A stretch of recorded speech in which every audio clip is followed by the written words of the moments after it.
Hello. So what is the mind? Is it a kind of place where thoughts happen? Is it a substance made by God that exists before your body is born and continues to exist after your body dies? Is it a property of matter? Is it something produced by the brain and like the liver produces bile? Or is it a function of the brain like digestion is a function of the body, of the stomach? Or is the mind a functional activity of the body as a whole? So these are some of the ways people have thought about the mind. Today I want to start looking at some classic theories of the mind by taking a look at the prominent proponents of these theories in the early 20th century or thereabouts. You can divide up theories of the mind in various ways. I'm going to make a broad distinction today between dualisms and monisms. Dualists think mind and matter are made out of two different kinds of things, while monists think that mind and matter are the same kind of thing, made out of the same kind of thing. There were at least three major kinds of dualism discussed in the early 20th century, and about three major forms of monism. In this episode, I'm just going to introduce the dualistic theories of mind, and in another episode, I'll talk about monistic theories.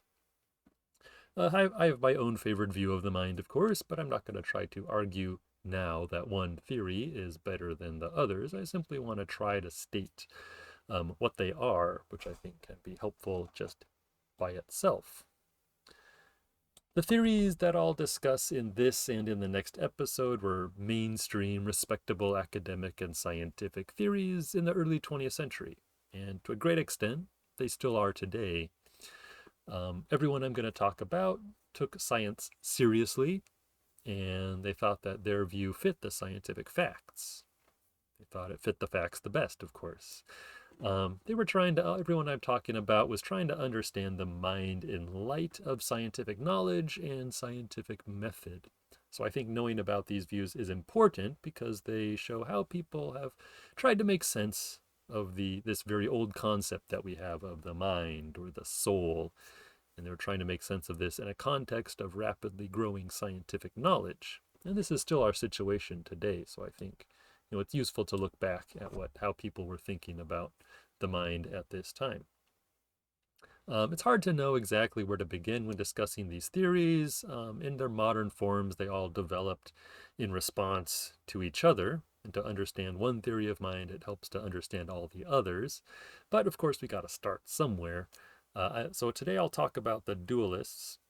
And I'll talk about the dualists first because it still has a strong intuitive appeal for many people. In the early dualism does, right? In the early 20th century, there were three kinds of dualists. There were interactionists, there were parallelists, and there were the automatists or epiphenomenalists. These terms are both used. Again, all these views were developed in response to each other and also in response to monistic and materialistic theories. But let's start with interactionism, which in a certain sense is the oldest view. So interactionism, the most famous modern interactionist in modern philosophy, I should say, is Descartes. Descartes thought that human beings were made up of two different things, the soul and the body. The soul is what does the thinking, while the body is alive, the soul is tied to the body, but it's able to continue to exist without the body, or at least he thinks this is a good possibility.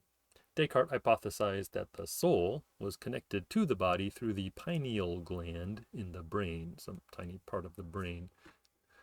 But in the early 20th century, a major defender of interactionism was William McDougall. McDougall was one of the major psychologists of the time. His major defense of dualism is found in his 1911 book, Body and Mind, A History and Defense of Animism. McDougall preferred the term animism because he wanted to show that his view represented a continuity with older theories of the mind or soul. Animism, you may have heard, is a term used in anthropology normally, referring to belief systems of many tribal societies in which spirits are believed to inhabit just many different objects of the physical world.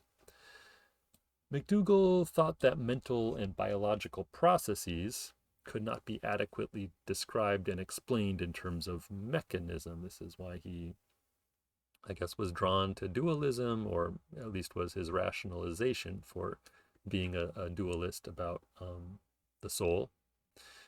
So he thought that everything about life could not really be quite described using just mechanistic principles. I won't get into all of McDougall's arguments here, but the idea of mechanism in studying life is that mechanical changes in the environment, so changes of temperature or the presence of certain chemicals and so on, these kinds of changes lead directly to reactions by the organism. So when people say mechanical, you're supposed to think of billiard balls or other bits of matter kind of bumping into each other.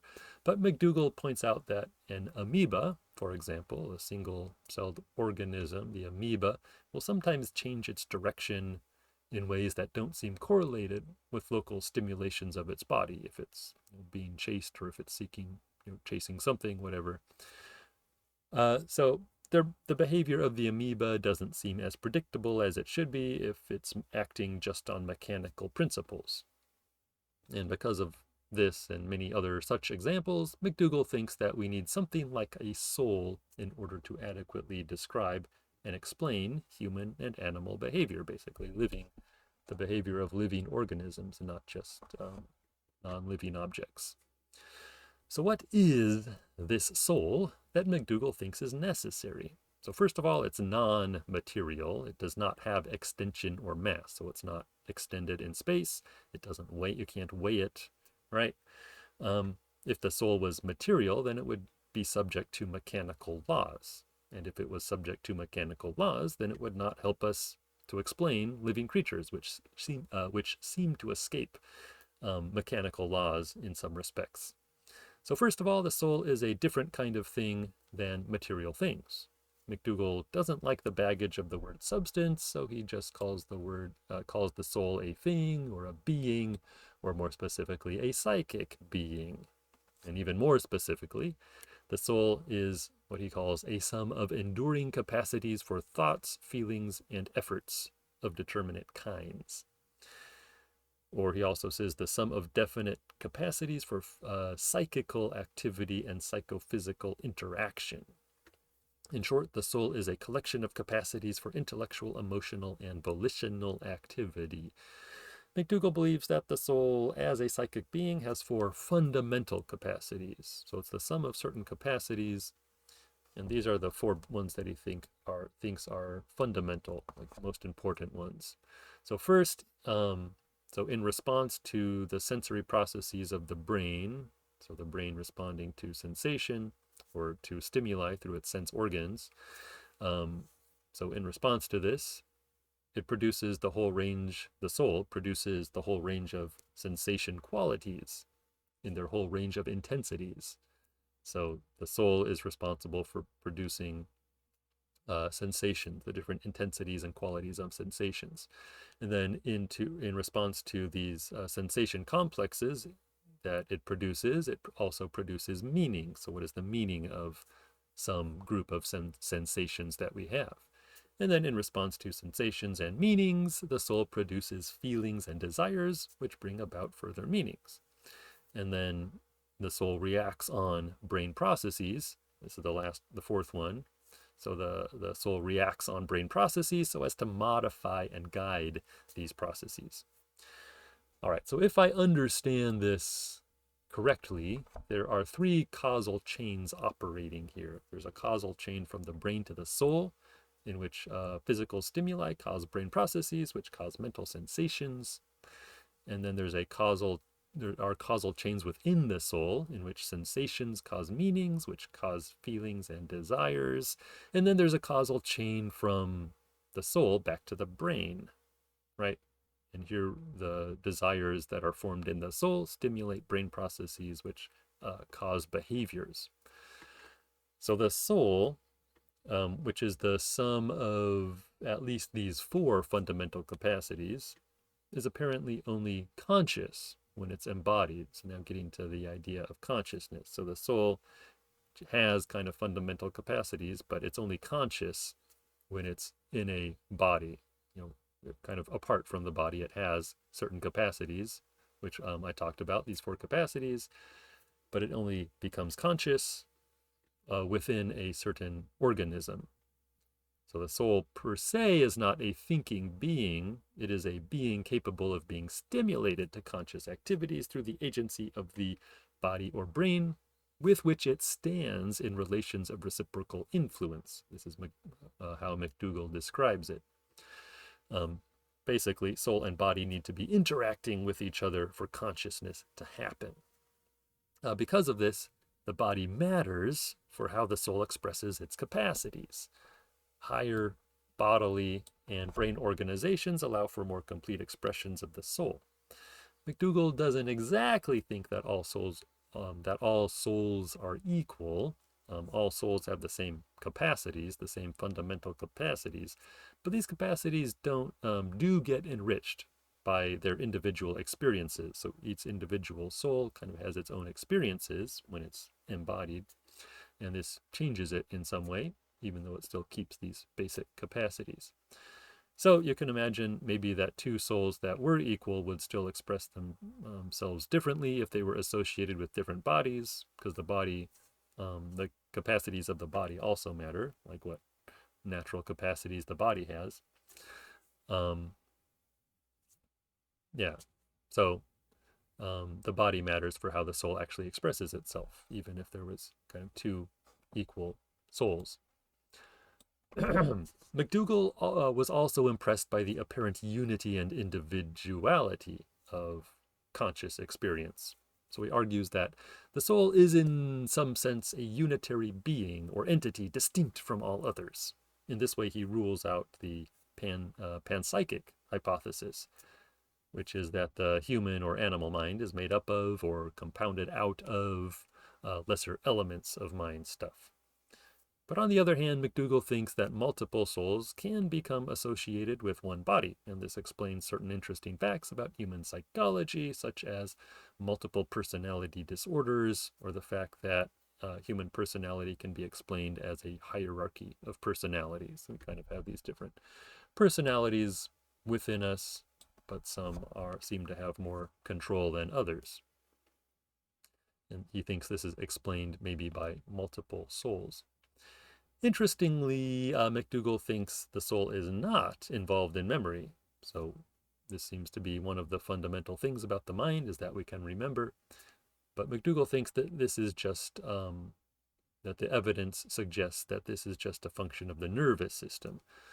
But the soul, as I said, does get enriched by its intellectual and moral efforts while it's associated with a body. And this is part of what drives evolution, is that the soul getting enriched over time through different experiences. When the body dies and the soul moves on to another body, it does not take the body's memories with it, since the soul is not involved in memory. But it does bring with it enriched capacities, its basic capacities, which get enriched over time. But I also have to wonder if some souls get worse over time because of having bad bodily experiences. Or if you go from a human body to like an ant body, does then the soul lose some of its richness? I'm not sure. I don't think McDougall comments on this. So anyway, to kind of conclude here with this section, these seem to be the main points about McDougall's version of interactionist dualism, which again he called animism. The soul brings its capacities for thought and consciousness and meaning-making to the body, and these capacities only get realized as long as the soul is interacting with the body. But let's move on now to parallelism. For my parallelist, I'm going to take the philosopher George Stewart Fullerton. Modern parallelism actually goes back to about the time of Descartes as well, kind of like modern interactionism. Nicolas Malebranche started out as a follower of Descartes, but then came to repudiate certain of Descartes' teachings, such as that body and mind can interact. After Malebranche, versions of parallelism were defended by many others into the 20th century. George Stewart Fullerton, who I'll focus on here, expressed his version of parallelism in a few places. Two of his major books are A System of Metaphysics, which is 1904, and An Introduction to Philosophy, which was 1906. Fullerton is very strict about the mind being immaterial. It is something not locatable in real time and space. So presumably he'd have a similar idea as McDougall. For him, for Fullerton, there are two orders of existence, the objective and the subjective. There is no normal cause-effect relation between these two orders. So cause and effect belong to the objective order. And the relation of the objective order to the subjective order is utterly unique in existence. And it can't be captured by words like cause and effect. It's just something unique, this mind-body relationship. So if we try to say, like an interactionist, that the mind is affected by the physical world, for say the brain, and that it affects the physical world, for example, the brain, we're turning something immaterial into something material, right? So if we try to put the mind into a cause-effect relationship with matter, we're making it into a kind of matter. And Fullerton thinks this is just illegitimate. So only material objects can have cause-effect relations with material objects, but the mind is clearly immaterial. He takes this, he kind of assumes this. This is just a basic assumption of his philosophy, is that the mind is immaterial. Therefore, the relation between mind and matter must be strictly parallel, right? They go along with each other and are tied together in some way, but there's no causal relation. It's a tricky idea, I find. So for example, your body gets hit by something and there is a reaction in your brain which moves your body. So you move when you're hit by something or touched by something or stimulated by something, right? Something happens in the brain and it moves the body. But there's also a sensation in your mind. The reaction of your body and brain to being stimulated takes place in real, measurable space and time. But the mental sensation does not. This sensation occurs in another order of existence, the subjective order. And if we want to measure the sensation, if we want to study the sensation kind of objectively, we have to refer to the physical stuff going on in the body. But this physical stuff is not the sensation itself, nor is it actually the cause of the sensation. It's only that which is concomitant with the sensation. And this word concomitant is an important word for Fullerton. By concomitance, he basically means that mental and physical changes coincide, but they're not actually causally related. So why do we have minds then? If minds are part of a totally separate order of existence, which doesn't impact the physical world, what do we need minds for, and why should we bother trying to know about them? The answer to these kinds of questions is not very clear in Fullerton's parallelism. At least the answers are not clear to me. Maybe they were clear to Fullerton. But there are at least two answers. So first, our ideas matter in some way. Deciding to do something, to try to attain some purpose. This is a mental act. And this means that our idea of our purpose might be getting a drink of water to quench our thirst, exercising to become healthier, going to school to become smarter. But this idea of purpose is not an efficient cause of our actions. So efficient causes, and this is kind of Aristotelian terminology, but efficient causes lie in the physical world of matter and motion. But Fullerton thinks Fullerton sometimes talks of ideas as being final causes. Again, this is an Aristotelian idea. So they are ends, our ideas are ends that we move towards, even though they don't have material effect. So the idea of improving your health or getting a drink does not really cause you to do anything, but it, I guess, maybe draws your actions toward it in some way. And the details of how Fullerton thinks this work remain unclear to me. So it's important for Fullerton that the relation between mental and physical cannot be explained. I think part of the reason why I have trouble with this is that it's just beyond explanation for Fullerton, at least as we normally use the word explanation. So because mental and physical belong to different classes, different orders of existence, they can't be tied together in a explanation as we normally conceive of explanations. So it may be that we have to leave the coincidence, the coinciding between mentally wanting a drink and physically going to get a drink. We may just have to leave this mysterious, why both of these things reliably happen at the same time. But the second answer about why we have minds is religious in nature. So Fullerton was a theist, meaning that he thought that the existence of God was revealed in nature. And it seems that Fullerton believed that mind had a special kind of relation to the divine order. This was also true of McDougall, by the way, also true of Descartes, Malebranche, and many others, going from the 20th century back into many other centuries. So this was just a common belief at the time. Fullerton also believed that we cannot exclude the possibility of the mind being immortal. So the question of immortality was also a big one at this time, and of course going back centuries.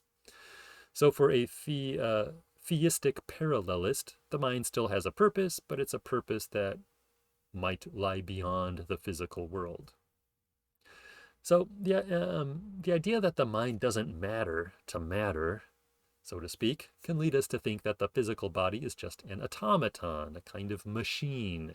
You add fuel to it and it goes on by itself, while the mind just kind of sits back and observes and feels, but doesn't really direct things.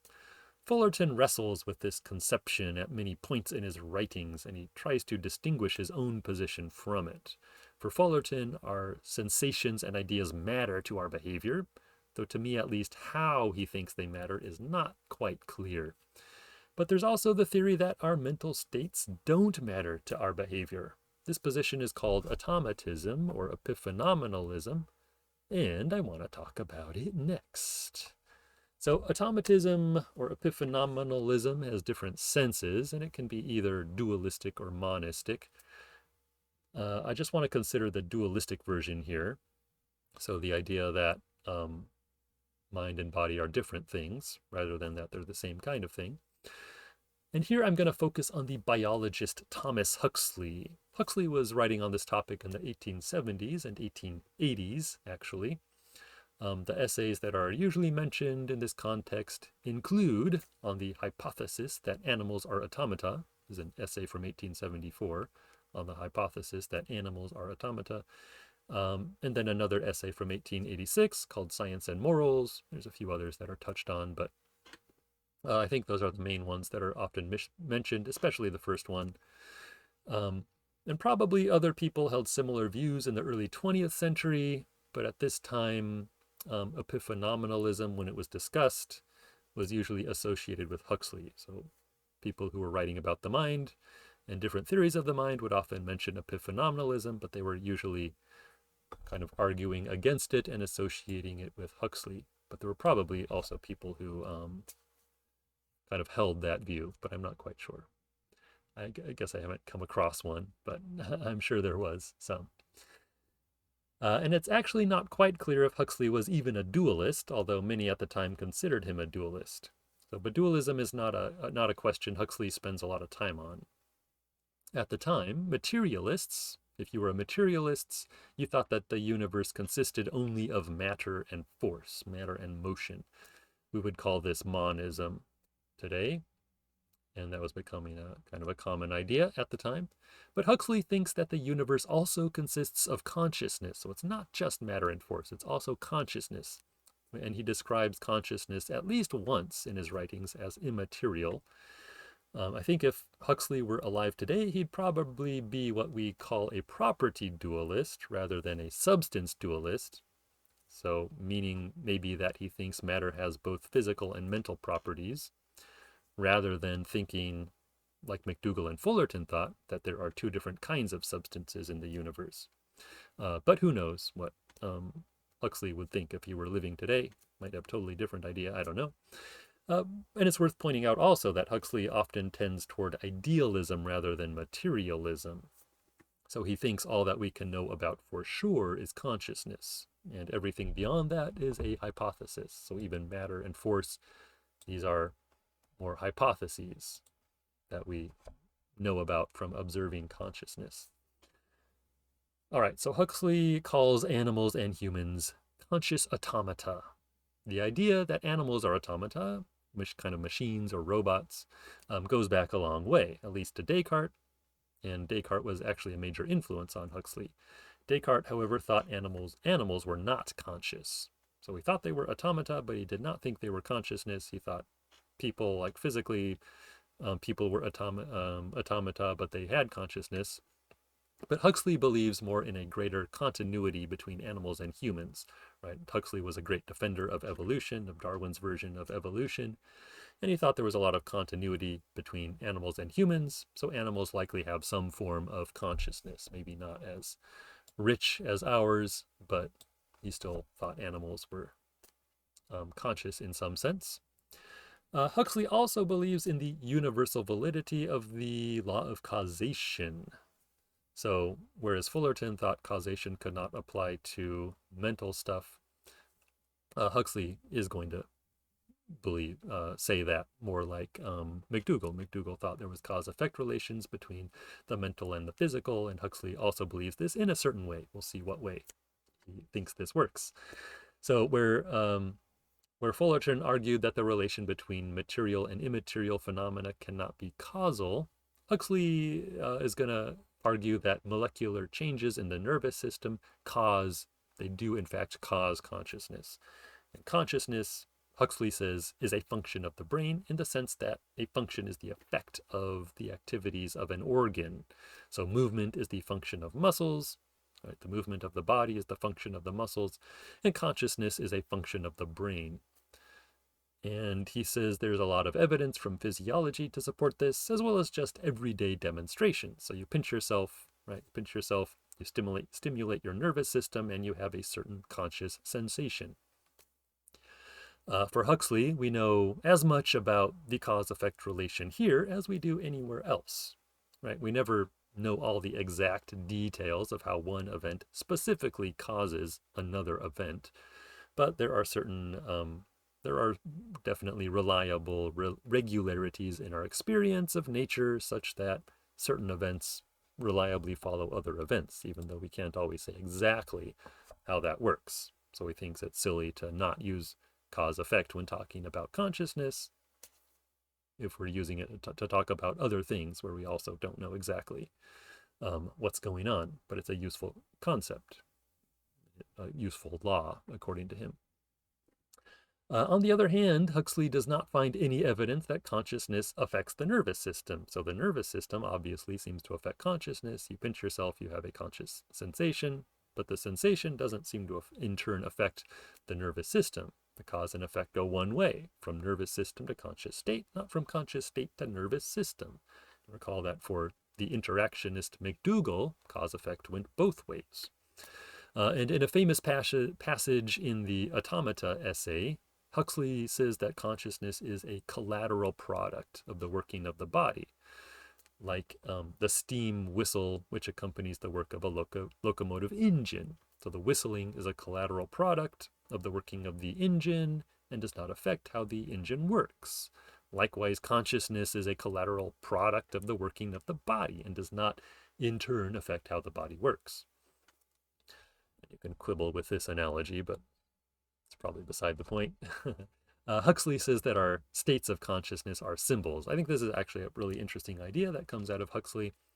So Huxley says that our states of consciousness are symbols of changes to our nervous systems. Other people have taken up this idea in the 20th and 21st century. So our states of consciousness are symbols of our nervous system. It's kind of like people would now say it's like the user interface to our nervous system or something. Our sensations and our desires and so forth tell us what's going on in our nervous system, but they don't actually impact the nervous system. But if consciousness does not change anything material, it's difficult to see what purpose it serves, right? So the engine in Huxley's analogy can get along well enough without the sound of a steam whistle, and it seems that we can get along well enough without consciousness. Huxley does seem to me to be less overtly spiritual or religious than McDougall or Fullerton, and he famously invented the term agnostic for himself. But perhaps he thought there was some spiritual function for consciousness. I'm not exactly sure about that. All right, so to conclude, today I talked about three classic ways of thinking about the mind from a dualistic perspective. We had interactionism, in which body and mind reciprocally influence each other. We had your parallelism, in which body and mind move in lockstep, but this synchronized movement cannot be explained in terms of cause and effect. And we had epiphenomenalism, aka automatism, in which the body produces consciousness or activates consciousness, which is perhaps an immaterial substance or perhaps an extra property of matter. But consciousness, in the epiphenomenalist view, does not in turn affect the body. So I'm just kind of looking toward the future. I'm not sure if there are modern parallelists, actually. There probably are, but it's not something I see discussed a lot. Certainly the common sense view of the mind is interactionist. So simply as a matter of the culture in which we, at least Westerners, grow up, we tend to be Cartesian interactionists just by default. We tend to believe that our minds are somehow separate from our bodies, although also somehow inside our bodies, and are both affected by our bodies and are able to affect our bodies. My son and I were recently reading a book called The Great Brain Robbery. It's kind of a kid's book or young adult book. And it depends, the story depends on this common sense view of the mind.